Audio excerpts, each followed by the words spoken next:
Notre invité, c'est Dalen Diallo. Aboubakar. La CENI a annoncé ce mardi qu'elle ne peut pas constituer une commission mixte en vue de revoir vos réclamations et moins de preuves et pour recompter les voix des communales. Qu'en dites-vous?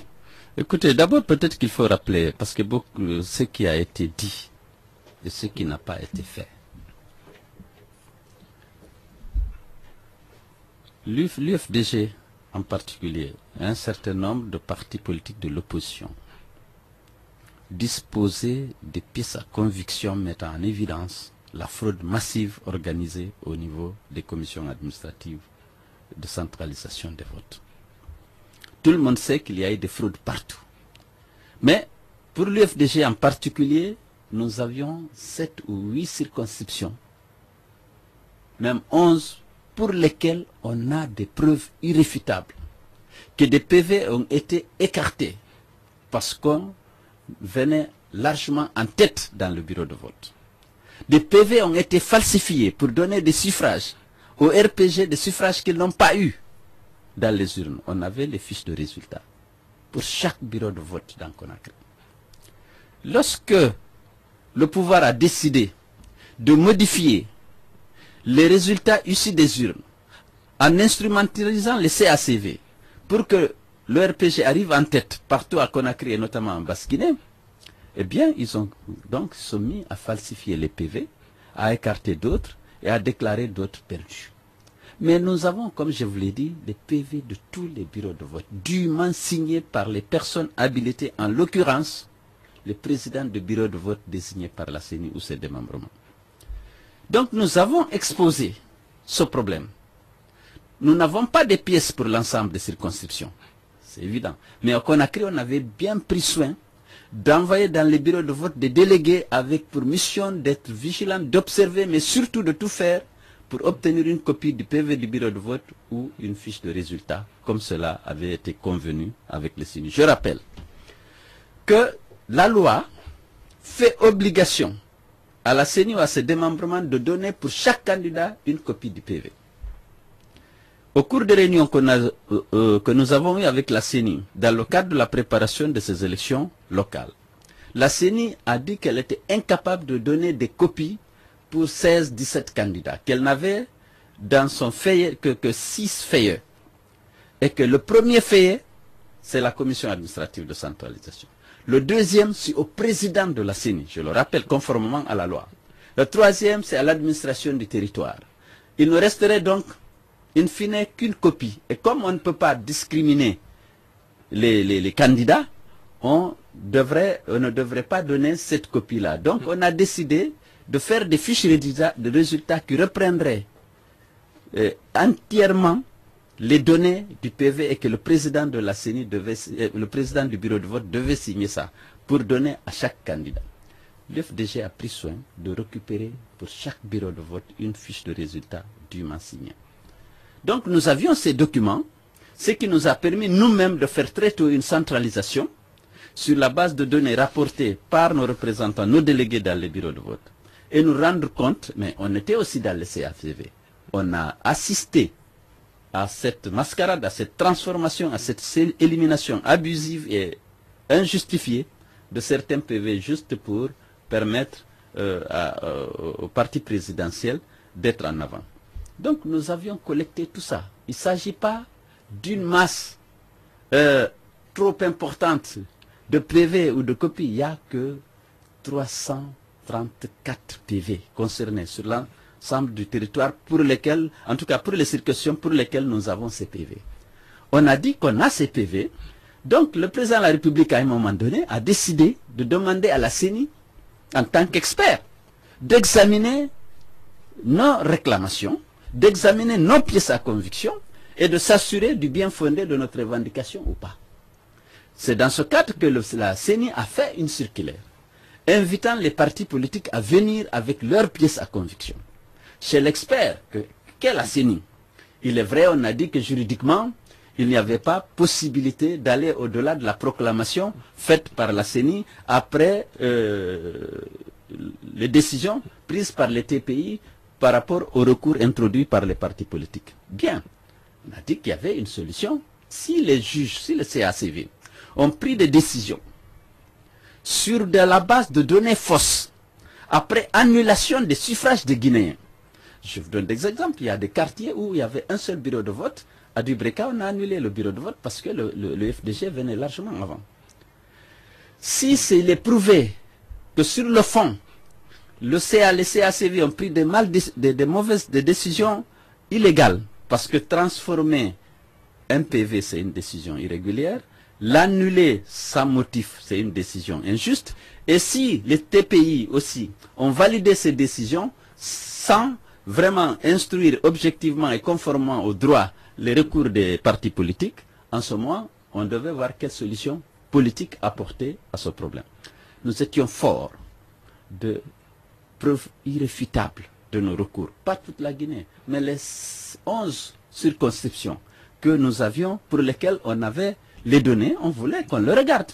Et le président de la République a eu, dans une première phase, la sagesse de demander à la CENI de nous recevoir. Nous sommes allés, on a discuté avec les CENI des modalités de travail. Et le président de la CENI est sorti d'ailleurs le premier jour pour dire qu'il est consulté en tant qu'expert, puisque la loi ne lui donne pas une base juridique de transformer. Maintenant qu'il va examiner ces pièces, s'assurer de leur bien fondé, et puis faire un rapport au président de la République. Nous avons dit, il n'y a pas de problème. Nous, on a des pièces, puisque les PV, des copies existent partout. Lui-même, il est destinataire en tant que président de la CENI, conformément à l'article 85 du Code électoral, d'une copie du PV de bureau de vote. Nous allons présenter, et s'il y a des doutes, ils vont vérifier à partir des copies qu'ils détiennent ou à partir d'autres copies, puisqu'on a dit l'administration du territoire en a, le démembrement de la CENI en a, et qu'on avait dit dans le Code électoral, à l'article 85, que la copie du PV, la deuxième copie, serait transmise au président de la CENI par les voies les plus rapides. Je suppose qu'aujourd'hui, depuis le 4, il devrait avoir ces copies, mais s'il ne l'a pas, il peut la demander. Il s'agit pour l'UFDG de 34 ou 35 PV. Simplement, ce n'est pas les 15 000 PV de bureau de vote. Parce que même les interlocuteurs qu'on a eus au niveau de la communauté internationale et ailleurs, parce qu'on a expliqué un peu partout, au niveau de l'Église, on a dit qu'il s'agit simplement de 7 ou 8 circonscriptions à l'époque. Et je pense que le président de la République, en prenant aussi la décision de faire vérifier ça en tant que clé de voûte des institutions, si les institutions ont mal fonctionné, si l'institution judiciaire n'a pas fait correctement son travail, si la CACV n'a pas fait correctement son travail, pour une raison ou pour une autre, si on vérifie, on s'assure que cela est, eh bien, on peut trouver une décision politique, mais fondée sur des PV sincères et qui reflètent fidèlement ce qui a été trouvé dans les urnes. Donc, alors, malheureusement, lorsqu'on a vu le président de la CENI le premier jour, il semblait coopérer à ça, et il est sorti, il a dit, il n'y a pas de problème, l'UFDG viendra mardi pour présenter ces choses, et les autres partis, chacun, on va lui donner un jour pour présenter s'ils ont des pièces. Il s'agissait d'examiner des pièces pour s'assurer de leur authenticité et de leur sincérité par rapport à la vérité des urnes.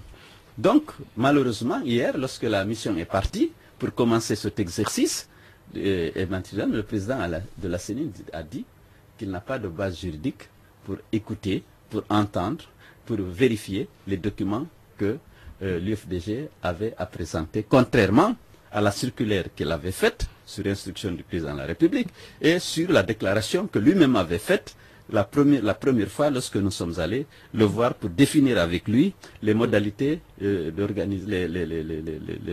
d'organiser ce travail. Avec nous dans Eid, Lengselou Dalen Diallo, président du parti UFDG. Vous êtes sur Lynx FM 91.00. Nous recevons dans Eid Lengselou Dalen Diallo, président du parti UFDG. Vous parliez de ces refus de la CENI d'examiner ces réclamations. Mais quand on a suivi le président de la CENI qui dit que, en plus du parti UFDG, c'est qu'il y a d'autres formations politiques qui ont fait des revendications et vous réclamez la commission mixte que pour votre parti seulement. Est-ce que ce n'est pas ce manque aussi d'unité de l'opposition dans son ensemble autour de ces réclamations qui freinent ce processus? Non, pas du tout. Dans le communiqué, le premier communiqué qui a été diffusé par la CENI, suite à la demande, suite aux instructions, disons, du président de la République, on avait dit que c'est tous les partis qui ont des griefs fondés avec des pièces à conviction. Et chaque parti avait la faculté, la possibilité de venir présenter justement ses pièces à conviction. Et ça, même dans le communiqué de la CENI, c'était clair. Au niveau de l'opposition, on s'était retrouvés à plusieurs reprises, d'abord pour organiser la ville morte ensemble, mais aussi pour préparer chacun en ce qui le concerne, en fonction des pièces dont il dispose, cette rencontre, cet exercice avec la CENI. Alors maintenant qu'il n'y a aucune autre voie de recours, en tout cas après ce que vous venez de dire, et lorsqu'on a écouté le président de la CENI, on se rend compte qu'on ne peut rien. Vous pouvez vous attendre pas à grand chose à la CENI. À quoi peut-on s'attendre les prochains jours dans ces réclamations? D'abord, il faut déplorer, parce que le pays, on a parlé tout à l'heure de la mauvaise gouvernance. Le président de la République avait demandé à la CENI de faire cet exercice avec nous et de lui rendre compte. Finalement, la CENI dit qu'elle ne le fait pas. Est-ce que c'est le président de la République qui a changé de décision? Est-ce que c'est la CENI qui a décidé tout seul, parce que nous sommes comme en fin de règne, chacun fait ce qu'il veut, de ne pas se livrer à cet exercice? On ne sait pas. Ce qui est sûr, par contre, c'est que nous avons dit qu'il ne reculera pas tant qu'on ne restituera pas nos suffrages. Parce que les suffrages ont été volés aux partis politiques de l'opposition. Chaque parti dispose de ses pièces à conviction pour prouver, pour mettre en évidence justement ce hold-up qui a été opéré au niveau des CACV. Donc l'opposition va se retrouver demain à 11 h pour donner le calendrier de reprise des manifestations. Parce que nous n'accepterons pas. Nous avons des preuves irréfutables du vol qui a été opéré au niveau des CACV. Nous voulons que la vérité des urnes soit reconnue et que les PV issus des urnes soient centralisés et qu'on ne fasse pas une centralisation juste pour favoriser le parti présidentiel. Nous ne l'accepterons pas. Nous avions accepté de rentrer dans cet exercice de vérification sur que nous avions des pièces à conviction, nous avions des preuves irréfutables. Dès lors que cette opportunité nous est retirée, on n'a pas d'autre recours pour protester contre la violation de la loi, la violation de nos droits par les CACV. Nous n'avons pas d'autre recours que la rue et on la prendra, croyez-moi, et de manière vraiment ferme et durable. Au lendemain de ces élections, il y a eu assez de violence. Votre domicile à Dixine a été attaqué, votre résidence privée également à Nongo a reçu la visite d'hommes armés. Est-ce qu'aujourd'hui, vous avez le sentiment qu'on veut attenter à votre vie? Oui, j'ai beaucoup d'informations selon lesquelles, il y a des petits groupes proches du pouvoir qui pensent que le mieux pour Alpha Condé, c'est de m'éliminer physiquement, parce qu'on considère que je l'empêche de gouverner depuis 2010, on organise des manifestations, et que le pays, l'image du pays à l'extérieur est mal vue, et que j'étais responsable de ça. Écoutez, mais je n'ai pas de souci pour ça, je me bats pour une cause juste. Je disais toujours à l'Assemblée générale, si Cellou disparaît, Cellou Dalein disparaît, il y aura encore 10, 20, 30, 100 Cellou Dalein. Je pense que les Guinéens veulent vivre dans un pays régi par les règles de la démocratie et de l'état de droit. Nous voulons vivre dans une société plus juste, où les droits humains sont protégés, où les libertés fondamentales sont reconnues et protégées. Aujourd'hui, ce n'est pas le cas. Cette mauvaise gouvernance à laquelle vient, que monsieur le professeur Cissé vient d'illustrer par ce qui se passe à l'université, c'est partout la dilapidation de nos ressources, la violation des droits des citoyens. Vous voyez comment c'est assassiné 90 citoyens, assassinés à bout portant par les forces de l'ordre, sans que jamais la compassion du gouvernement ne soit reçue dans les familles, sans que jamais une enquête ne soit ouverte, sans que jamais une sanction administrative ne soit prononcée à l'endroit des responsables de la sécurité. Est-ce que ça c'est acceptable? Il faut que les Guinéens se mobilisent et qu'on se révolte, parce que M. Alpha Condé n'a plus la légitimité même pour diriger ce pays, avec tout ce qu'il se fait, avec ce qui arrive à la Cour constitutionnelle, ce qui est en train d'arriver avec les syndicats, ce qui arrive à l'université, ce qui arrive avec des élections. On n'a jamais organisé, depuis que M. Alpha Condé est là, des élections libres et crédibles, libres et transparentes. Il faut que le Guinéen se mobilise pour exiger le respect des lois de la République, le respect de la Constitution. Et à cet égard, vous le savez, les militants de l'UFDG seront toujours en première ligne. Et aujourd'hui, ils ne sont pas seuls. C'est beaucoup de Guinéens écœurés, révoltés par cette gouvernance qui viole en permanence les droits des citoyens et les lois de la République.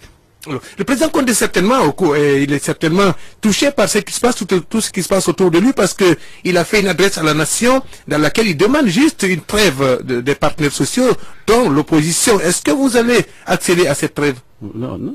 Comment voulez-vous parler de trêve? J'ai dit tout à l'heure qu'il a eu la sagesse, en tant que clé de voûte des institutions, de trouver une solution au contentieux électoral, une solution politique, fondée sur la vérité, fondée sur la réalité des urnes. Et puis finalement, il renonce à ça et il demande la trêve. Nous ne pouvons pas entendre ça.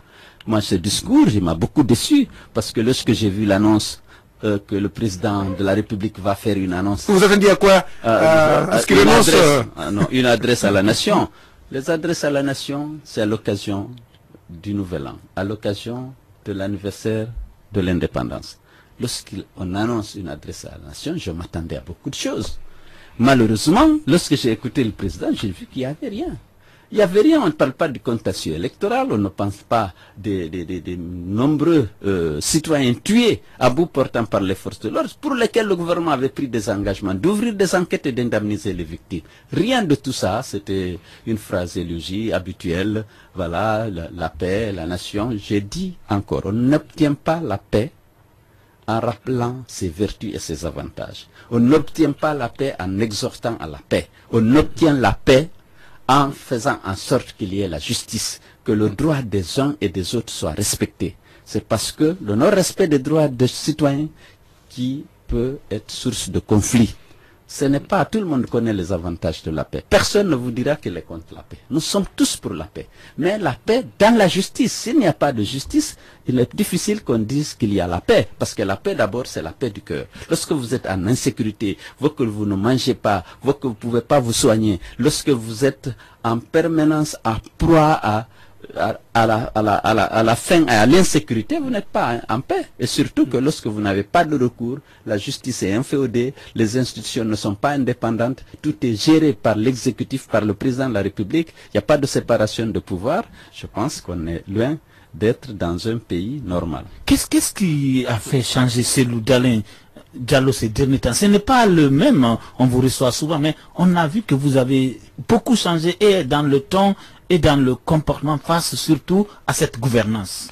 Ben, écoutez, non, moi j'ai toujours dénoncé la gouvernance. Peut-être que très souvent j'ai voulu privilégier le dialogue et la concertation. Maintenant, je me suis rendu compte qu'on se fera toujours rouler dans la farine avec M. Alpha Condé. Il n'aime pas le dialogue, il n'aime pas la concertation, il n'aime pas le droit et la vérité. Ce qu'il aime, c'est l'épreuve de force. Alors justement, c'est la Constitution stipule que de temps en temps, le président de la République et le chef de file de l'opposition devraient se concerter lorsqu'il y a des problèmes, lorsqu'il y a péril en la demeure. Est-ce que ça s'est fait? Est-ce que depuis quand, peut-on dire, le président Alpha Condé et vous ne vous êtes pas concertés sur des intérêts de la nation guinéenne? Non, il y a très longtemps qu'on ne s'est pas concerté, il y a plus d'1 an et demi qu'on ne s'est pas vu. Je crois que la dernière fois qu'on s'était vu, c'était à la veille du décès de mon grand frère en 2016, en septembre 2016, qu'on ait eu un entretien bilatéral, lui et moi. On ne s'est pas vu, on ne se voit pas. Bon, il a pensé toujours me sanctionner en disant d'arrêter le processus d'achat de mes véhicules qui sont prévus par la loi en tant que chef de file, d'arrêter de verser les trimestrialités qui étaient prévues au niveau du budget de chef de file. Il arrête tout pour essayer de... Mais vous ne percevez pas? Justement, en fait, les gens vous reprochent souvent de faire allusion à ça. C'est comme si vous réclamiez. Non, je ne réclame pas, je note simplement, c'est la loi. M. Alpha Condé viole la loi en refusant qu'on m'achète des véhicules qui sont prévus par la loi. Simplement. Mais je n'ai jamais revendiqué. Sinon, cette loi que lui-même a fait introduire en 2014, sinon 2015 je n'ai rien eu, personne ne m'a entendu parler de ça, 2016 je n'ai rien eu. En fait, les gens disent que le mieux aurait été de réclamer l'indemnisation pour ces personnes, toutes ces personnes victimes. Mais regardez, il n'y a pas aucun dialogue politique au cours duquel l'opposition n'a pas réclamé l'indemnisation des victimes. Regardez l'accord politique de 2013, le relevé des conclusions du dialogue de 2014. l'accord politique du 20 août 2015, l'accord politique du 12 octobre 2016. Chaque fois qu'on a eu la possibilité de dialoguer avec le gouvernement, chaque fois qu'on a eu l'opportunité de conclure un accord politique, l'opposition a réclamé l'ouverture des enquêtes pour identifier les auteurs et commanditaires des crimes commis lors de nos manifestations et surtout l'indemnisation des victimes. Ça n'a jamais été appliqué. La dernière fois que vous étiez passé dans cette émission, lorsque vous avez dit qu'il y avait des arriérés pour vos indemnités là, il y avait des voix qui s'étaient élevées au ministère des Finances pour dire que il y avait un problème, je crois, procédural qui devrait être bloqué la semaine même. Le dernier trimestre a été bloqué jusqu'à présent. On nous a dit aux finances qu'on ne peut plus l'avoir. Jusqu'à présent, vous ne l'avez pas reçu donc? Non, 2017. Eh bien, on va revenir à cette autre actualité, c'est cette grève des enseignants, l'aile de Aboubakar Soumadisleg qui continue cette grève. Qu'est-ce que vous proposez comme solution de sortie de cette crise? Le dialogue franc, le dialogue de bonne foi, dans le but de trouver des solutions. Parce que c'est pas bon que nos enfants, que nos jeunes frères ne soient pas à l'école. C'est une perte énorme pour la nation. Je souhaite vivement que les partis se retrouvent pour essayer de trouver une solution pour que les enfants prennent le chemin de l'école. Imaginez la perte pour la collectivité nationale si l'année était devenue blanche.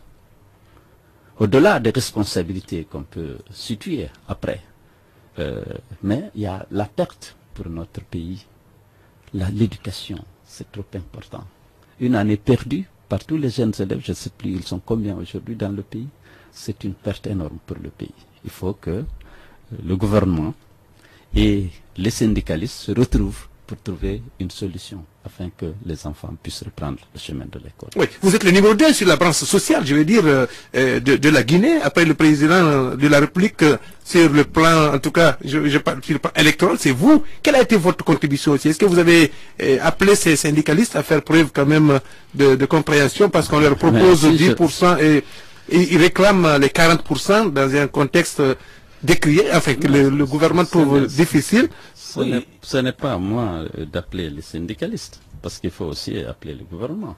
Le gouvernement, aujourd'hui, si vous regardez comment les ressources publiques sont gérées, ce qui est détourné, ce qui est utilisé pour enrichir le clan de M. Alpha Condé, c'est des milliards et des milliards. On a eu le temps de le démontrer, puis ça l'appuie à travers ces marchés de gré à gré. C'est une dilapidation énorme de ressources. Les gens accumulent. Lorsque les enseignants souffrent, lorsque les Guinéens, pas seulement les enseignants, les autres Guinéens souffrent, certains ont des difficultés à joindre les bouts, à assurer 2 repas par jour, à voir que le clan ne fait que s'enrichir. C'est comme si maintenant on est en fin de règne, tout le monde s'enrichit, tout le monde, les décisions prises sont là. Le président, on donne des marchés à X, à un ami africain, à un ami guinéen. Voilà, il n'y a jamais de transparence dans l'octroi des marchés publics. Il n'y a jamais la vérité des prix dans l'octroi de ces marchés-là. C'est toujours pour des surfacturations éhontées pour enrichir les gens. Regardez, le rapport de la Banque mondiale avait indiqué il y a 2 ans que 91% des marchés publics étaient octroyés par entente directe. Et aujourd'hui, ça ne fait que s'aggraver. Alors ça, si on faisait une gestion plus rigoureuse de ressources publiques, des fonds de souveraineté ici et là, peut-être qu'on aurait pu faire une augmentation substantielle. C'est de l'ordre de 600 milliards, hein, de ce qui réclame. Est-ce que vraiment vous êtes économiste? Est-ce que l'État a les moyens de satisfaire 600 milliards à ses besoins de ses enseignants? Si l'État fait une gestion plus rigoureuse des ressources, l'économie qu'on ferait en faisant exécuter les marchés de construction ou de rénovation des infrastructures, ça se faisait dans le respect des dispositions de la loi, c'est-à-dire en faisant des appels d'offres. On aurait fait beaucoup d'économies. Je ne dis pas que les revendications ou les prétentions des syndicalistes sont raisonnables ou pas, mais je pense qu'il y a un effort à faire en faveur de ce corps enseignant et qu'il y a beaucoup du gras un peu partout et des coulages, des fuites de ressources organisé en faveur du clan présidentiel. Coupé par-ci, par-là. Par-ci et par-là, on peut faire des économies. On peut faire des économies pour pouvoir disposer de ressources pour faire face à la revendication du corps enseignant. Si vous étiez à la place d'Alpha Condé aujourd'hui, vous étiez le locataire de Sékou Touré, que cette situation se pose, la situation comment ne serait pas arrivée là. D'abord, je ferai en sorte que j'ai une crédibilité suffisante. Parce qu'aujourd'hui, le problème d'Alpha et de son gouvernement, ils n'ont plus aucune confiance de la population. Il n'y a pas de crédibilité. Si on sait que vous avez à cœur de bien gérer, de lutter efficacement contre la corruption, mais vous êtes en train de gérer rigoureusement les ressources publiques, mais si tout le monde sait que vous êtes en train d'enrichir votre clan en utilisant ces marchés de gré à gré et d'autres techniques bien connues, et que les Guinéens n'en profitent pas, lorsque vous leur dites de serrer la ceinture, on a suffisamment serré la ceinture depuis qu'Alpha est là. Mais c'est là l'importance de la crédibilité. Les gens ne lui font plus confiance. Le peuple ne fait pas confiance parce qu'on voit le train de vie de ceux qui sont autour de lui. Ils ont accumulé des fortunes, vous ne pouvez pas imaginer. Et alors que la population souffre, lorsque vous demandez aux gens de faire un effort, vous serez moins entendu si vous n'êtes pas crédible. Alors que si on a confiance à vous, à votre rigueur, à votre intégrité, naturellement la population, y compris les syndicats, peuvent vous faire confiance. C'est Loudalen Diallo, président du parti déjà avec nous dans Aide Lynx. Il y a aussi cette crise à la Cour constitutionnelle où 8 conseillers ont décidé de destituer le président Khalifa Sall de ses fonctions. Quelle est votre position là-dessus? Ma position est simple. Je m'attends toujours à quelque chose parce que le dernier gardien du verrou de la limitation de la mandat, c'est Khalifa Sall. Il s'est exprimé par rapport à l'idée de cette révision de la Constitution. Il est hostile. Le sirène révisionniste. Oui, la révision de la Constitution pour permettre justement à Alpha d'avoir un 3e mandat. C'est son crime. Vous savez, Alpha ne lui a pas pardonné ça, même à son investiture. Il a rappelé. Il ne faut pas que Alpha soit sensible aux sirènes révisionnistes et que c'était son dernier mandat. Ce n'était pas la première fois. On avait voulu le déstabiliser sur la base de la gestion des ressources de la Cour constitutionnelle. Aujourd'hui, on essaie encore de le déstabiliser et ses conseillers disent qu'ils l'ont limogé. Ce n'est personne, c'est Alpha qui a la manœuvre. Il veut se débarrasser de Khalifa Sall pour pouvoir opérer tranquillement sa révision constitutionnelle. Mais ce n'est pas possible. Il est élu pour 9 ans. Il n'y a pas de réélection ou de confirmation. Cette élection, une fois qu'elle est faite, elle est faite pour 9 ans. Il y en a dans des pays, c'est à vie. Lui, il est élu pour 9 ans, on ne peut pas changer. Maintenant, Alpha manipule les gens à l'intérieur parce que Khalifa ne se soumet pas à ses caprices. Il résiste à l'intimidation, à la corruption pour défendre, comme on le souhaite, la Constitution. Et c'est pour ça que toutes ces manœuvres sont initiées pour essayer de le déstabiliser, de trouver un moyen de le renvoyer. Mais il n'y a aucun moyen de renvoyer Khalifa Sall. Aucun moyen. Et le Guinéen ne l'accepterait pas. Et on sait pourquoi on veut le renvoyer. Donc si on décide de le renvoyer, vous voulez dire que les Guinéens vont se lever pour en faire un problème? Le syndrome va s'étendre. Alpha ne respecte la loi que lorsque ça l'arrange. Lorsque ça ne l'arrange pas, il est prêt à la violer. Mais ça, c'est un verrou. Avant de faire sauter le verrou de la limitation des mandats, il faut éliminer Khalifa Sall. Ce sera impossible. Les Guinéens ne l'accepteront pas et la loi ne le permet pas. Même si Alpha s'en fiche de la loi. On va revenir aux alliances. Où en êtes-vous électoral? Bon, ça se fait à la base. Hein. Je crois qu'il y a des discussions qui se font au niveau des communes rurales ou des communes urbaines. Les gens essaient de se concerter pour savoir s'ils peuvent constituer des alliances autour des programmes de développement de différentes communes. Et l'UFDG encourage. Alors, il semble que vos rapports se sont bien améliorés avec Sidya Touré ces derniers temps. Depuis en tout cas le 4 février, il semble que vous vous appelez, vous discutez, l'opinion s'accorde même à dire que l'alternance en 2020 passera forcément par une union des forces UFDG, UFR aussi. Êtes-vous ouvert à une réconciliation avec Sidya Touré dans le vrai sens du terme? Je suis ouvert au rassemblement de toutes les forces de progrès dans ce pays. Je suis contre la corruption, je suis contre la mauvaise gouvernance, l'injustice, la violation des droits humains. Je milite pour plus de liberté pour notre peuple, plus de prospérité, plus de progrès. Tous ceux qui peut être fait autour de ces valeurs, je suis ouvert. Donc, avec Sidia, ça tout roule. Tout commence à rouler. Tout commence à rouler. Il n'y a pas grand-chose de nouveau, mais on a commencé à se parler pendant les élections pour déplorer ensemble la fraude Vous êtes dans la même arbitre que le parti présidentiel était en train d'organiser. Je crois qu'il a dit, il pensait que l'adversaire du RPG, c'est l'UFDG, c'est pas lui, mais il semble qu'ils l'ont pas suffisamment ménagé. C'est ce qui explique un peu peut-être sa frustration et bon, il a essayé de m'en parler, donc mais on n'est pas allé plus loin pour l'instant. Eh bien, on a cette gouvernance Condé qui traverse des zones de turbulence avec ses nombreux remous sociaux en tant que chef de file de l'opposition, acteur donc du développement.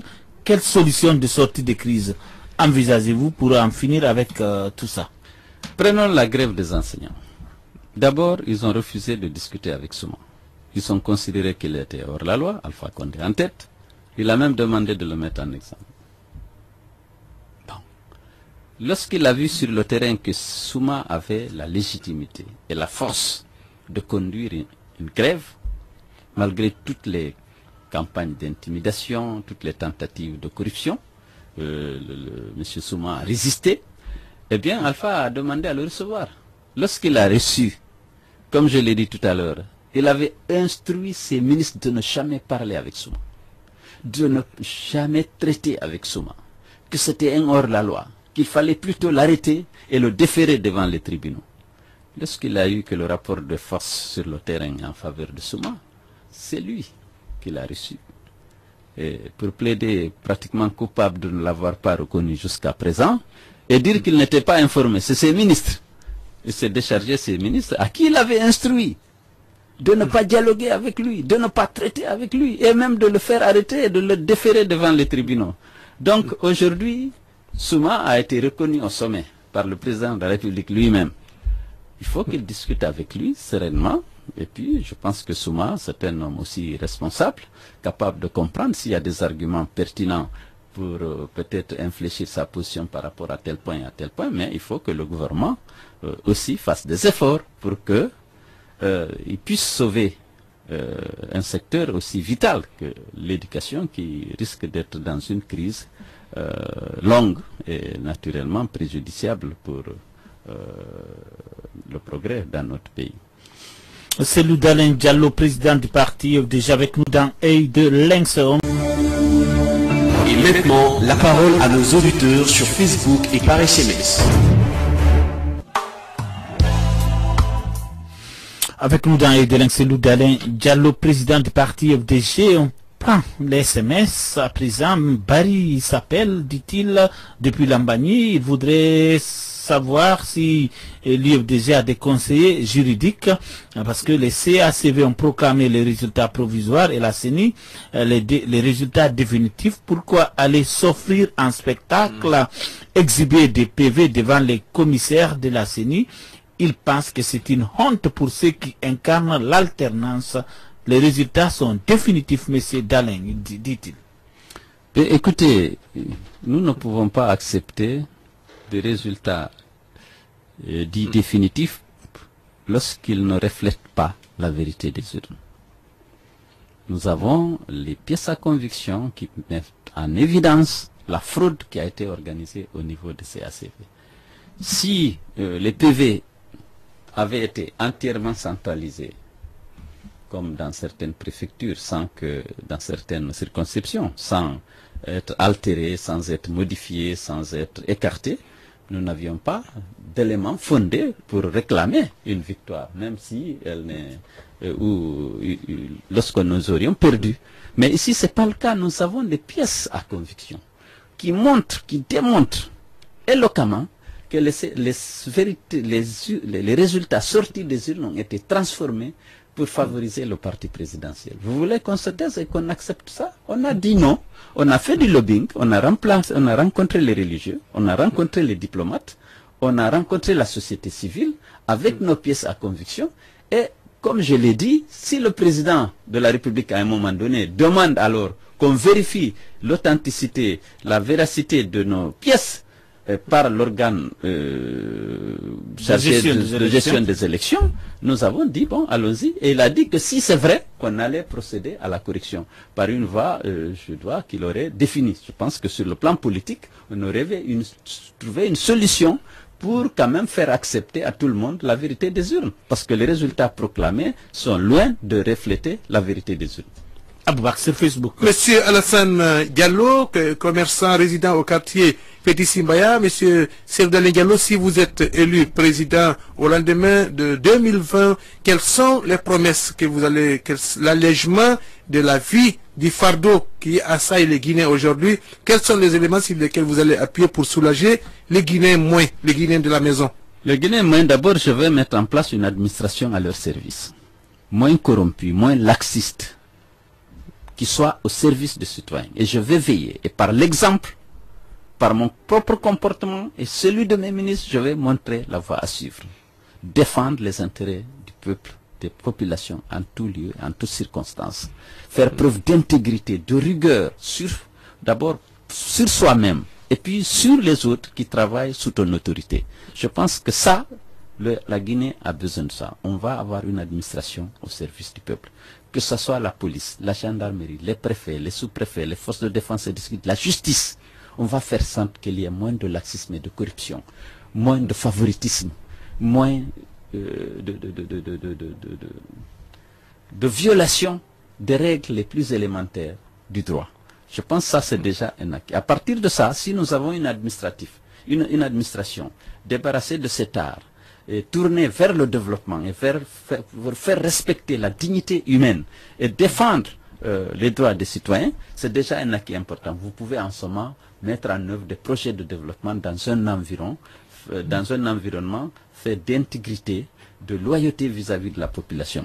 Et à cet égard, je sais que la Guinée a beaucoup de potentiel. On pourra faire beaucoup de choses pour améliorer les conditions de vie des citoyens. Parce qu'on peut avoir une forte croissance et faire en sorte que cette croissance bénéficie à une majorité suffisante pour que la richesse se diffuse à l'intérieur de l'économie. Et on va mettre en place des mécanismes pour prendre en charge les plus vulnérables, les plus exposés, pour que tous les Guinéens se sentent mieux dans leur pays. Celui-ci veut savoir quel est le rapport entre l'UFDG et le parti Bloc libéral. Et il ajoute aussi UFR, UFDG. Boubacar Pitaba. Bon, bien, le parti Bloc libéral de Faya Milimono participe à nos réunions de l'opposition. Nous avons décidé ensemble de faire la manifestation, la ville morte du lundi passé, il y a une dizaine de jours. Et nous avions confié à Dr Faya Milimono le soin de nous présenter les greffes, les fraudes au niveau de la forêt. Nous, les pièces qu'on avait, on le lui a remis, notamment à Bignamou, où on avait des pièces montrant que la CENI, qu'on avait été triché là-bas en faveur du RPG. Et donc c'était lui pour la forêt qui devait venir présenter naturellement les pièces à conviction mettant en évidence la fraude massive qui a existé en forêt. Donc avec Sidia, pour le moment on se parle de temps en temps, mais on n'a jamais eu encore un entretien approfondi par rapport à ce qu'il y a de faire. Parlant de Faya, comment avez-vous apprécié cette sortie du ministre de la Justice, garde des Sceaux, qui a dit qu'un juge de Yomo a porté plainte contre l'opposant? Ben, écoutez, je pense que le ministre Cheikh Sako, pour lequel j'ai eu beaucoup de respect lorsqu'il est arrivé ici, je pensais que c'était un homme de bonne foi qui voulait changer les choses, mais je crois que c'est les choses qui ont fini par le changer parce qu'il a dû s'adapter au système qui est là, et je l'avais un peu prévenu amicalement en disant vous deviez être en réserve de la République. Parce que lorsqu'il a présidé le dialogue de 2014 et que le relevé de conclusion, Alpha l'a rejeté, a dit qu'il ne pouvait pas être signé, il s'est senti désavoué et un peu meurtri. Et je pense que depuis ça l'a amené à être plus réaliste, quoi, et à s'adapter à la situation. Bon, essayer de porter plainte contre Faya n'est pas une chose crédible pour lui actuellement. Il y a eu tellement de morts, il y a eu tellement de crimes commis, pour lesquels il n'y a pas eu de justice, il n'y a pas eu de plainte, il n'y a pas eu de saisine, d'autosaisine par la justice, que ce ne serait pas vraiment crédible de dire aujourd'hui, voilà, nous portons plainte contre Faya pour des propos qu'il a tenus, alors que des fonctionnaires, des agents de l'État ont pris leurs armes et ont tiré sur des Guinéens. Ils n'ont jamais été interpellés. À part sur Facebook. Oui, c'est M. Alassane qui revient, il interpelle, la Guinée est l'un des rares pays au monde dans lequel le carburant augmente lorsque le cours mondial augmente, et le carburant ne baisse pas lorsque le cours mondial baisse, mais au plus bas niveau. Et deuxièmement, les sociétés de téléphonie se livrent à de l'arnaque aujourd'hui. Les taxes de l'État, c'est les citoyens qui payent ça au niveau des tarifs. Si vous êtes donc élu président, quel sera votre regard sur cette politique de taxes sur la téléphonie mobile et justement sur cette politique de tarification du carburant en Guinée? Ben écoutez, je suis partisan de la flexibilité des prix à la pompe pour les produits pétroliers. Nous avions, lorsqu'on était au gouvernement, adopté le principe de cette flexibilité. Il faut qu'elle puisse être pratiquée. Ne pas faire comme le gouvernement d'Alpha Condé, comme on dit, lorsque ça monte, on monte, lorsque ça descend, on ne descend pas. Parce qu'aujourd'hui, ils sont devant une situation plutôt difficile. Le fond, on leur demande d'augmenter le prix à la pompe, mais lorsque ça a baissé, ils n'ont pas voulu baisser. Alors maintenant, la crédibilité de la décision n'est pas là. Parce que si tu annonces un principe, tu fixes une règle, il faut l'appliquer, même lorsqu'elle t'est défavorable. Donc il fallait baisser le prix lorsque les cours s'étaient effondrés, en 2014 en particulier. Ils ont refusé.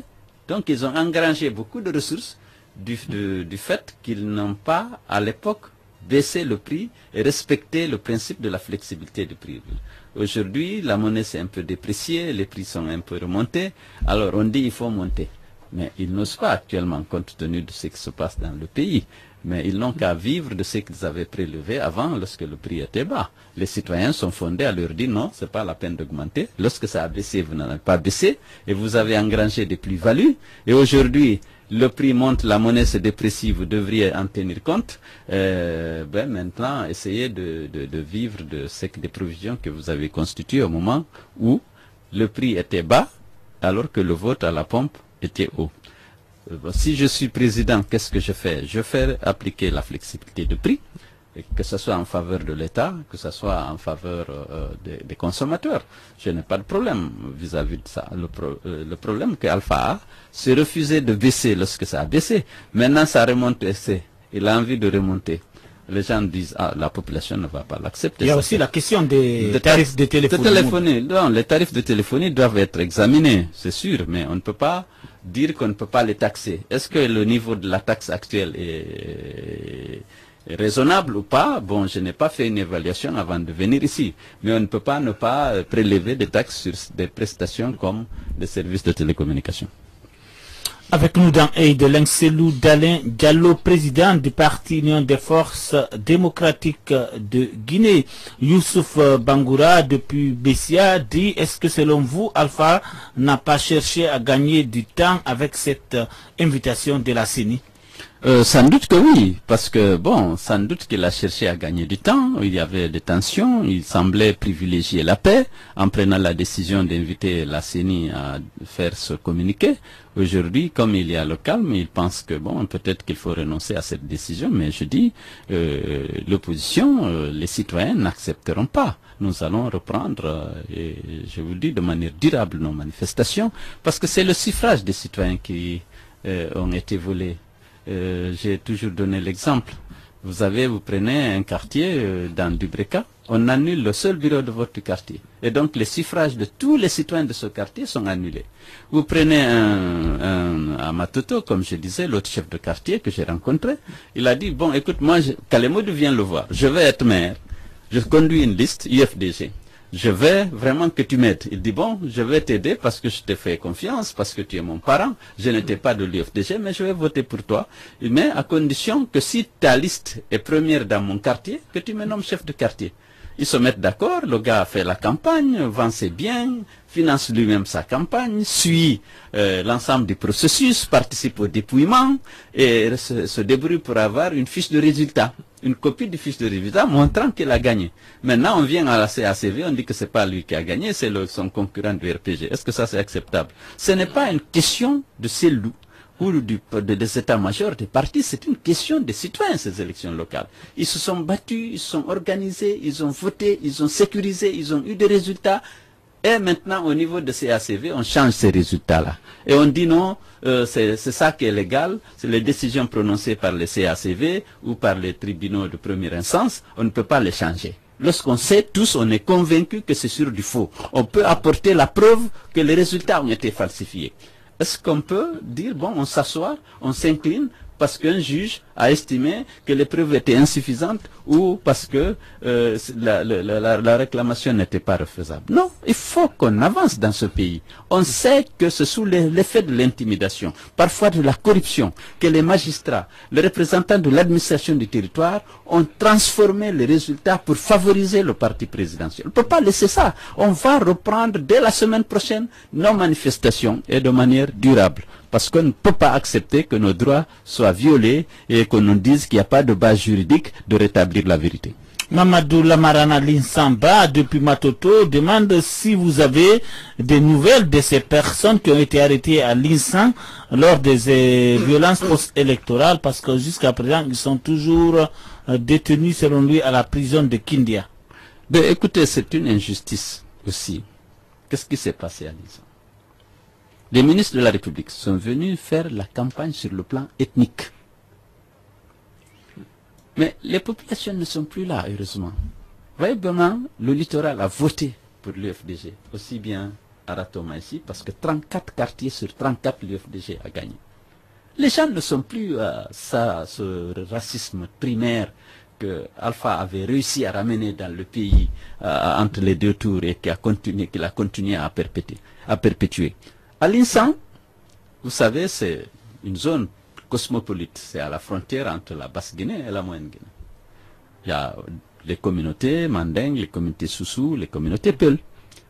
Bon, on a fait parfois la campagne contre les gens de l'UFDG, qu'on assimile toujours aux communautés Peul, ce qui n'est pas vrai, parce que Kake, qui était un des piliers du RPG, a démissionné depuis longtemps.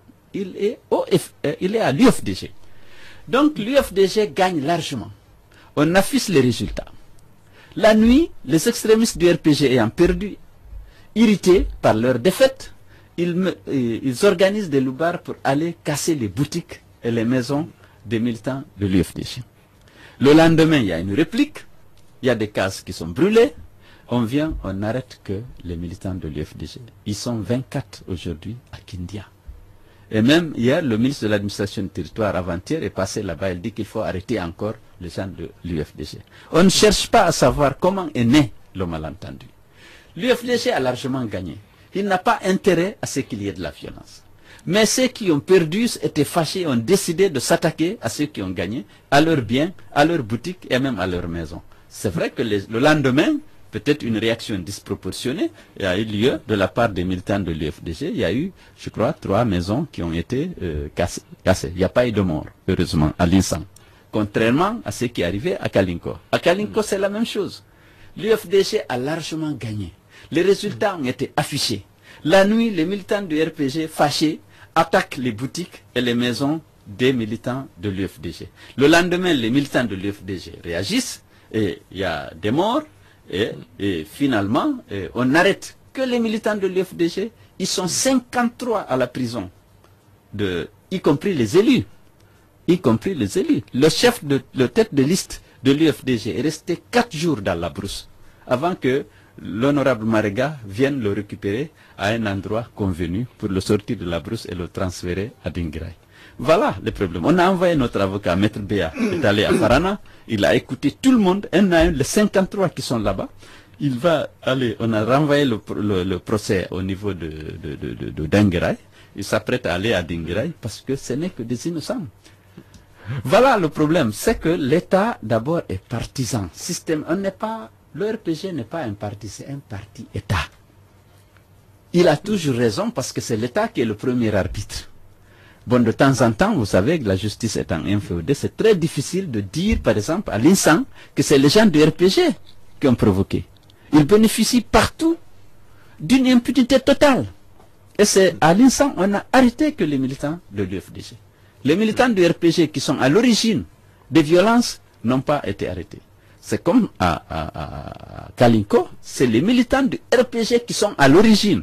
Je ne dis pas que les militants de l'UFDG n'ont pas causé de dégâts lorsqu'ils ont réagi aux attaques des militants du RPG qui ont perdu la commune et qui n'étaient pas contents. Voilà ce qui se passe malheureusement et on ne veut pas savoir la vérité. C'est vrai, il y a eu des dégâts que nous avons déplorés, notamment à Kalinko, où il y a eu 5 morts, un militant de l'UFDG et 4 ou 5 enfants qui ont été calcinés dans une maison. C'est triste, c'est dommage. C'est Loudalen Diallo avec nous dans Œil de Lens sur Facebook. Ibrahima Khalil Silla, bonjour monsieur Loudalen Diallo. Je voudrais avant tout vous féliciter pour l'engagement patriotique et le combat noble que vous êtes en train de mener pour la libération de la Guinée et contre la dictature et la souffrance. Première question, comment comprenez-vous la démarche du gouvernement lorsque le président donne l'instruction de réexaminer les résultats des élections et un ministre de la Justice qui s'est dit que les résultats ne vont pas être modifiés et que la CENI semble aller dans le bon sens. Deuxième question, je voudrais aussi vous dire qu'il semblerait que le ministre de l'administration du territoire entend mettre en place le plus rapidement possible les conseillers communaux, sachant que le contentieux n'est pas terminé. Quelle sera la démarche de l'opposition si cela s'est confirmé? Et troisièmement, je vous demande de ne pas écouter les hauts activistes qui viendront vous supplier de renoncer à la contestation pendant qu'ils peuvent aussi dire au président de la République et à ces des institutions de respecter la loi. Donc ça c'est une question d'Ibrahima Khalil Silla, Dixinka depuis Afia Château. Ce que je puis lui dire à votre auditeur, c'est que l'opposition est déterminée à poursuivre la lutte jusqu'à ce que nos suffrages volés nous soient restitués. Et croyez-moi qu'à cet égard, on ne fléchira pas. Si le ministre installe les conseillers, les maires, qu'est-ce que vous allez faire? Je pense qu'il ne va pas le faire. Je pense qu'on ne va pas... Je pense que, monsieur, il faut que... Je ne sais pas ce qu'il va faire, mais nous, on va continuer à manifester, à réclamer la vérité des urnes, la restitution aux partis politiques de l'opposition, les suffrages qui leur ont été volés, et ça de manière ferme et continue. Boubacar Teluel a trois questions, mais les premières ont été déjà répondues. Il demande qu'est-ce que vous inspire l'expulsion ou le refoulement de l'activiste franco-béninois Kémy Séba dès son arrivée à l'aéroport international de Conakry-Bessia. Bon, c'est un acte que je condamne. Je pense que les citoyens de la CEDEAO, il a la liberté de venir en Guinée. Il a même le droit de s'y installer s'il le souhaite. Monsieur Alpha Condé a peur actuellement, compte tenu justement de la qualité de sa gouvernance et aussi des rôles que joue ce genre de personnalité. Il était venu, je crois, à l'invitation de Eli Kamano, et certainement il n'est pas favorable à l'idée du troisième mandat.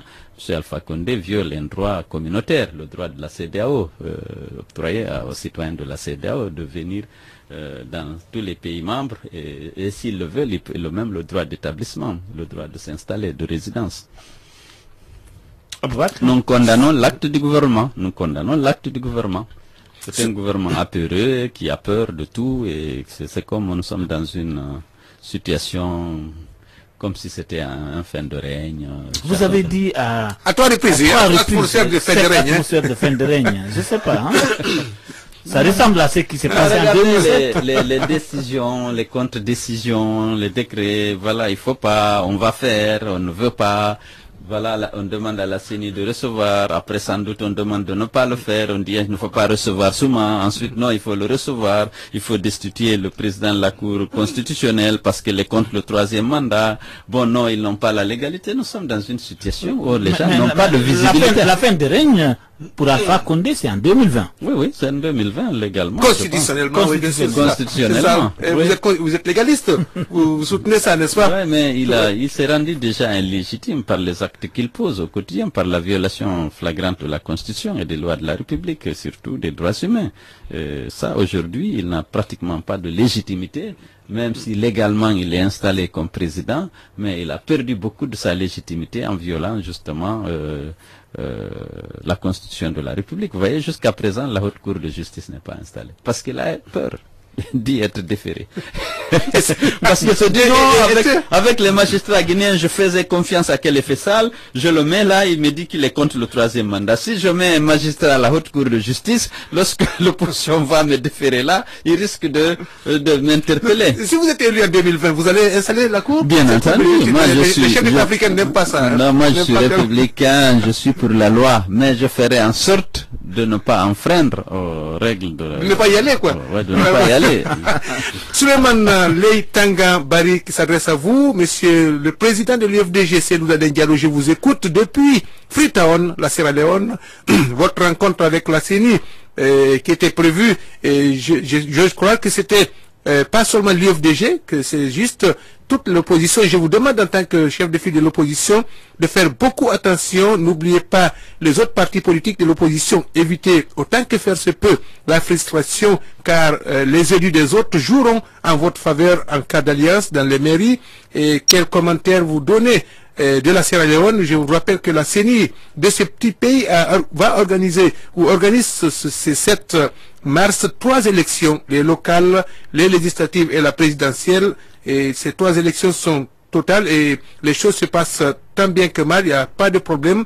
Dans la politesse, les Léonais votent. Comment vous analysez donc la situation des deux grandes formations politiques de ce pays qui ont nommé comme vice-président Thierno Madjou Lamarana Ba pour le parti APC, parti au pouvoir qui porte le principal parti de l'opposition, qui est aussi soutenu par Mamadou Thioul-Deba du parti SLPP. Je ne peux pas faire de l'ingérence dans les affaires intérieures de la Sierra Leone. Je suis chef de file de l'opposition en Guinée.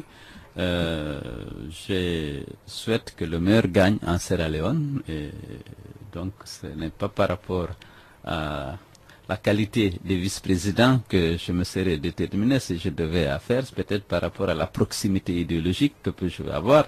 Je suis vice-président de l'Internationale libérale. Je souhaite que le parti qui respecte, qui adhère aux valeurs libérales, triomphe dans ce pays frère qu'est la Sierra Leone.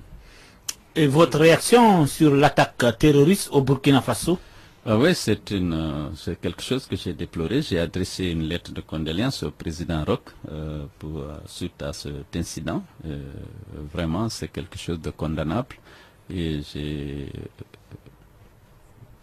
m'incline devant les victimes et je souhaite vivement que la République du Burkina Faso puisse vraiment venir à bout de ces terroristes qui interviennent régulièrement maintenant dans ce pays. On a cet auditeur qui demande votre réponse à Mansour Kaba sur l'affaire du port sec de Karbelin quand vous étiez ministre des Transports. Je sais pas. Qu'est-ce qu'il a dit? J'ai pas vu. Le port sec de Karbelin, je ne sais pas, Mansour Kaba a parlé de cette affaire vous concernant quand vous étiez ministre des Transports. Lorsque j'ai ministre des Transports, j'ai fait réserver un domaine pour le port sec et un décret a été pris par le président de la République pour réserver ce domaine-là. Et nous n'avons jamais naturellement déclassé cette zone réservée au port sec pendant que j'étais là. Ok. Aboubak, Facebook. Facebook, c'est Moustapha Banta, monsieur le président de l'UFDG, DG, comme déjà vous le savez, toute la CENI, avec l'aide des centaines de magistrats, a falsifié les résultats exacts des urnes dans certaines communes. Pensez-vous obtenir gain de cause? Ne dit-on pas que vous êtes en train de perdre du temps et qu'Alpha Condé est en train de vous faire perdre du temps? Quelle disposition comptez-vous prendre pour ne pas encore être roulé dans la farine? Ben écoutez, nous avions apprécié à son temps l'initiative, la démarche du président de la République et la réaction même du président de la CENI qui disait qu'il est consulté en tant qu'expert et qu'il allait faire son travail et faire rapport au président de la République. Mais j'étais très déçu hier d'apprendre qu'il a dit qu'il ne fait pas ce travail d'expert, qu'il n'a pas de fondement juridique, malgré les instructions à cet égard de M. le Président de la République. Maintenant, c'est à l'opposition de tirer les conséquences de cette attitude nouvelle du Président de la CENI. Et croyez-moi, on tirera toutes les conséquences. Bonjour, Monsieur le Président. Sur le cas de Mafara, est-ce que vous êtes à quel niveau? qui a gagné dans la sous-préfecture? C'est Toka Diallo depuis Kabelin. C'est l'UFDG qui a gagné à Mafara. Mafara fait partie des 8 circonscriptions que l'UFDG présentait à la CENI justement pour mettre en évidence la fraude qui a eu lieu. La CENI le sait pertinemment puisqu'elle a pris 2 décisions. Elle a fait 2 proclamations de résultats pour Mafara. Une première proclamation, c'est l'UFDG qui gagnait. Elle est revenue là-dessus, elle a fait une autre proclamation pour dire que ce n'est pas l'UFDG, c'est le RPG, sous la pression du parti présidentiel et d'autres opérateurs économiques liés au pouvoir. Mais nous avons les éléments qui justifient, qui mettent en évidence justement cette fraude qui a été opérée par la CENI avec la complicité du tribunal de première instance de Dalaba. Facebook. Ouais, Ismaël Bangoura qui s'adresse à vous. Je suis un citoyen de Dixine qui suit de près la situation de Dixine. Première question, comment se passe la situation? Est-ce que Dixine est en train d'échapper à votre contrôle et de tomber dans les mains d'un de vos anciens ténors, Aboubacar Souma en l'occurrence? Et deuxième question, à quoi peut-on s'attendre à l'année 2020 si vous êtes élu? Quels sont les éléments sur lesquels vous comptez fonder votre pouvoir? Troisièmement, revenez un peu sur la situation économique actuelle en Guinée avec la situation des mines et des problèmes de gouvernance avérés sur le plan économique. Ben, écoutez, j'ai dit tout à l'heure que la première décision, la première réforme que je vais engager, c'est celle relative à la modernisation de l'administration. Il faut qu'on ait une administration débarrassée de ces tares que vous connaissez, laxisme, corruption, impunité, violation récurrente des lois de la République. Et ça, je veux avoir une administration efficace. Je vais aussi, par l'exemple, changer les comportements. Je serai le premier à respecter, à faire respecter par ma famille biologique, ma famille politique, les règles de droit dans le pays. Je vais faire en sorte qu'il y ait une justice forte, indépendante, qui puisse constituer un recours sûr pour les citoyens, pour les entreprises et pour les investisseurs. Je vais faire en sorte que l'agriculture se développe. Parce que nous avons près de 70% de la population qui vit de cette agriculture. Il faut la moderniser, il faut les aider, il faut mettre en place des mécanismes permettant de rendre cette agriculture prospère, compétitive. Parce qu'aujourd'hui, les revenus tirés de l'agriculture paysanne en particulier, sont trop faibles. L'exode rural est massif et on ne peut pas. Il faut, dans chaque village, dans chaque contrée, dans chaque localité, voir en fonction des contraintes géophysiques, qu'est-ce qu'il faut faire pour ce village-là, pour fixer les populations et les aider à avoir des revenus qui leur permettent de vivre dignement. Je vais, au niveau des infrastructures, bien sûr, moderniser les infrastructures routières. Je vais faire en sorte qu'il y ait de l'énergie, mais surtout de l'énergie de bonne qualité et accessible. Parce que le problème avec Alpha Condé, c'est qu'aujourd'hui, on investit beaucoup dans l'énergie, mais la part de corruption qu'il y a dedans fait que le prix de revient du kilowattheure est tellement élevé qu'il n'est pas accessible aux Guinéens. Si on est obligé toujours de faire subventionner le prix de l'électricité. Aujourd'hui, le gouvernement, on le sait, il affecte l'électricité entre 2600, 2700 à 3500 francs le kilowattheure avec les fournisseurs privés et on la facture aux consommateurs à 700 francs. Alors, comment ce gap-là est comblé par les contribuables à travers, notamment, le trésor public? Nous avons la chance d'obtenir de l'électricité, une bonne électricité à bon marché. Mais par le fait de la corruption et des commissions que les hauts fonctionnaires perçoivent sur tous ces marchés-là, le coût de l'électricité est obéré par justement ces commissions qui enrichissent une partie du clan et qui privent justement la population d'une électricité bon marché. Alors il faut régler ces problèmes. C'est pourquoi la lutte contre la corruption doit être une priorité absolue parce qu'elle pèse et elle coûte énormément cher à notre économie. C'est Dalen Diallo, président du parti FDG, avec nous dans EI2 Lynx. On va prendre cette question. Il y a beaucoup de SMS de nos auditeurs. Alpha Omar Fité Barry de Nobé. Il a beaucoup de questions qui ont été déjà répondues. Je prends les deux dernières. Dans quelques mois, le mandat des députés arrivera à terme. Est-ce que vous croyez en la tenue des élections législatives à la date indiquée? Si tel n'est pas le cas, quel sera le sort de l'Assemblée nationale? Et puis, il demande comment procéder à l'installation des élus là où les bureaux de vote ont été annulés, et il demande votre réaction par rapport à cet article de François Soudan qui qualifie Ratoma comme étant une république. Ben, écoutez, d'abord par rapport au mandat des députés, vous savez bien que nous avons un accord politique. Le dernier, c'est celui du 12 octobre 2016, qui prévoit la mise en place d'une CENI dès après les élections locales, qui prévoit l'assainissement du fichier, l'audit et l'assainissement du fichier électoral. En matière électorale, il y a ces deux réformes à mener, qui sont importantes, et pour la mise en œuvre desquelles on peut rencontrer la réticence du gouvernement. Il faut que les Guinéens soient d'abord mobilisés pour que ces réformes soient mises en œuvre, parce que Alpha n'applique pas les accords politiques, sauf lorsqu'il est obligé. Alors il faut qu'on se mobilise d'abord pour exiger que ces deux réformes soient mises en œuvre, parce que c'est déjà, il n'y a plus de débat. La discussion a eu lieu de manière consensuelle. Les décisions ont été prises et portées dans l'accord politique signé par le gouvernement, et l'opposition est visée par les partenaires techniques et financiers de la Guinée. Il faut qu'on s'attelle à l'application de cet accord avec diligence et loyauté. Donc, ceci dit, si nous diligentons l'application de ces mesures, nous pourrions organiser des élections législatives à la date prévue, c'est-à-dire au premier trimestre de 2019. Mais ça suppose qu'on diligente déjà la mise en œuvre de ces deux actions.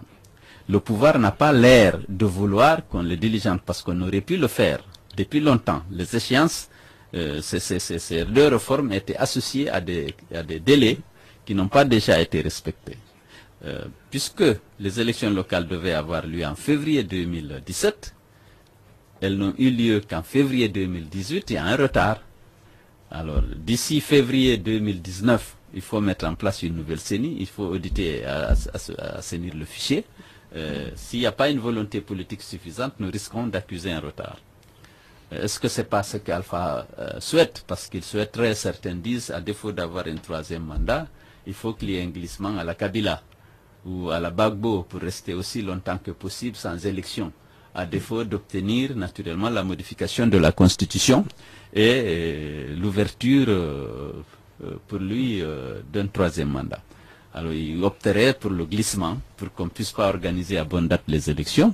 Ça lui permettrait d'avoir 2 ans ou 3 ans de plus. Et si c'est l'arrivée, quelle serait votre réaction? Non, il ne faut pas que ça arrive, ça n'arrivera pas. Il ne faut pas que ça arrive, il faut que les Guinéens se mobilisent. Parce que de toute façon, puisque du point de vue du plan, comme je le disais, du point de vue du droit, on n'arrive pas à obtenir satisfaction, Alpha manipule les institutions, il n'y a pas de séparation ni d'indépendance des institutions.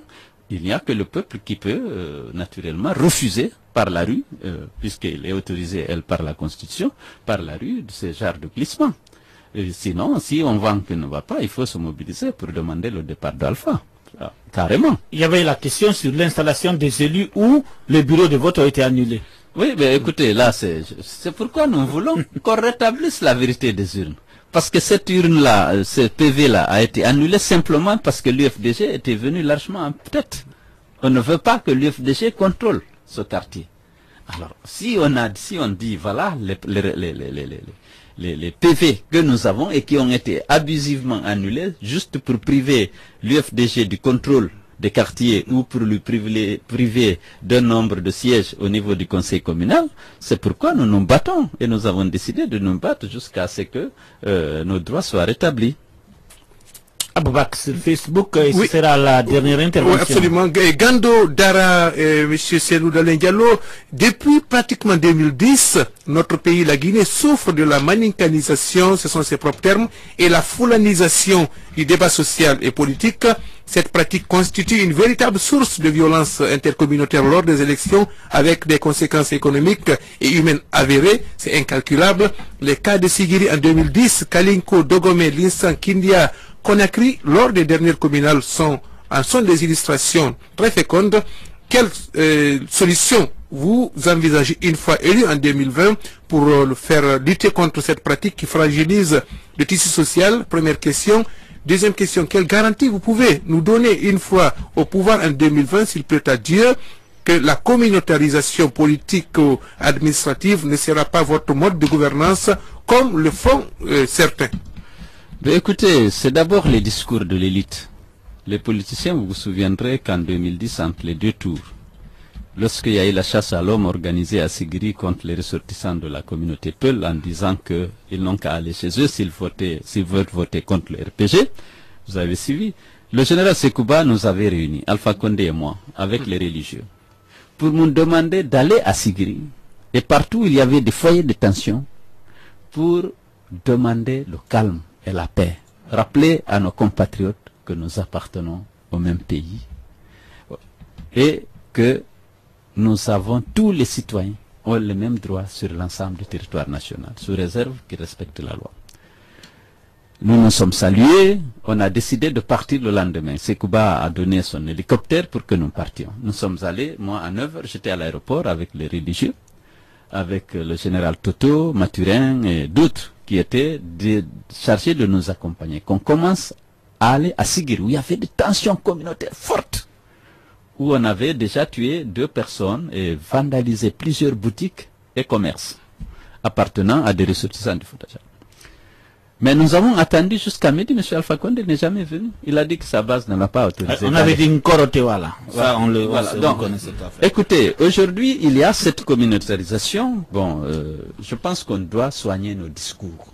D'abord, lorsqu'Alpha dit en mai 2015, à Kankan, que la Guinée appartient aux forestiers, aux Malinqués, aux Soussous, en faisant cette omission de la communauté Peul, ce n'est pas de nature à favoriser l'unité et la réconciliation. Au-delà de tous les actes de stigmatisation ou d'exclusion qu'on lui prête par rapport à cette ce n'est pas bon.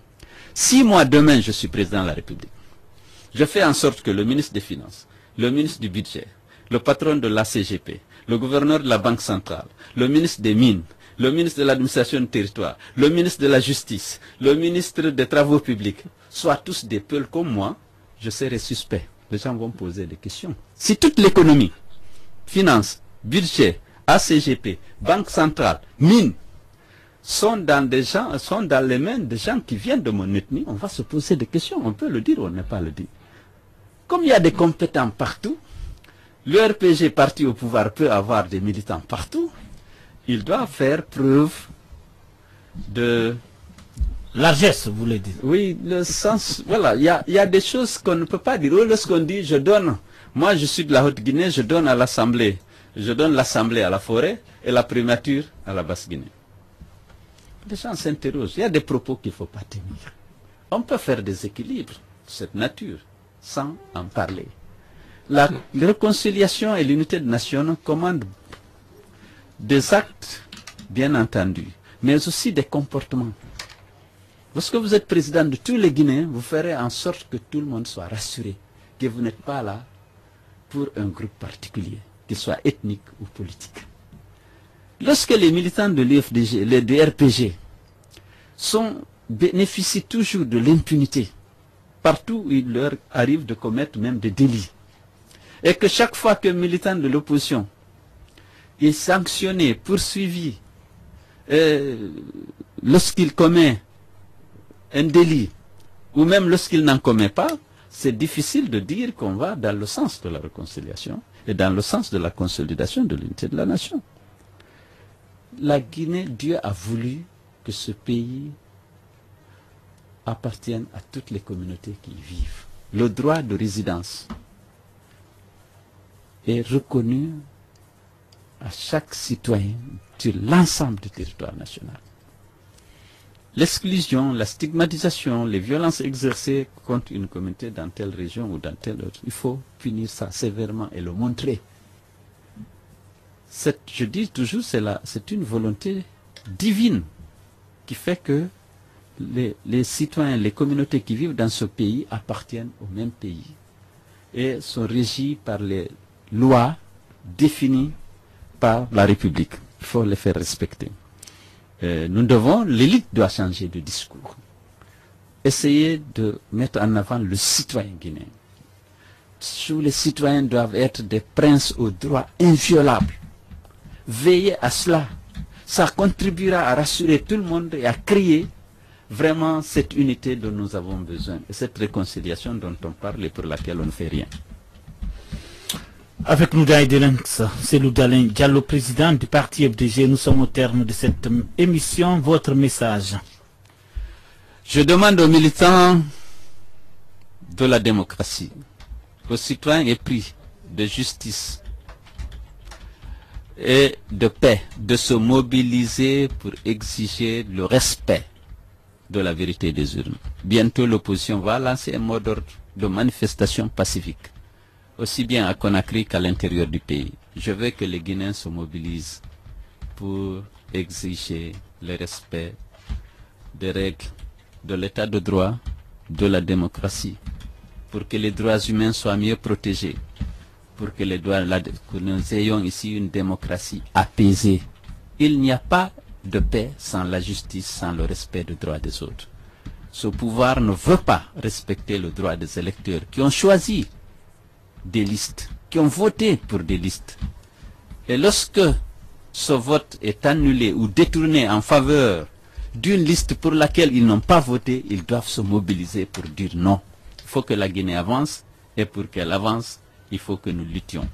Parce que M. Alpha Condé n'a pas l'intention de respecter la loi, de faire respecter la Constitution, de faire respecter et de respecter les accords politiques. Il faut que nous nous levions pour l'exiger par tous les moyens légaux, y compris bien entendu la rue. Aux militants de la démocratie, aux citoyens épris de justice et de paix de se mobiliser donc pour exiger le respect de la vérité des urnes à l'issue des élections communales du 4 février dernier. Il faudrait également se mobiliser pour le respect des droits de l'homme en Guinée. Il faut que cette Guinée avance, et pour qu'elle avance, nous devons nous mobiliser en usant de tous les moyens légaux, y compris la rue. Voilà le message que livre Cellou Dalein Diallo. Il est le président du parti Union des forces démocratiques de Guinée que nous avons reçu ce matin dans Œil de Lynx.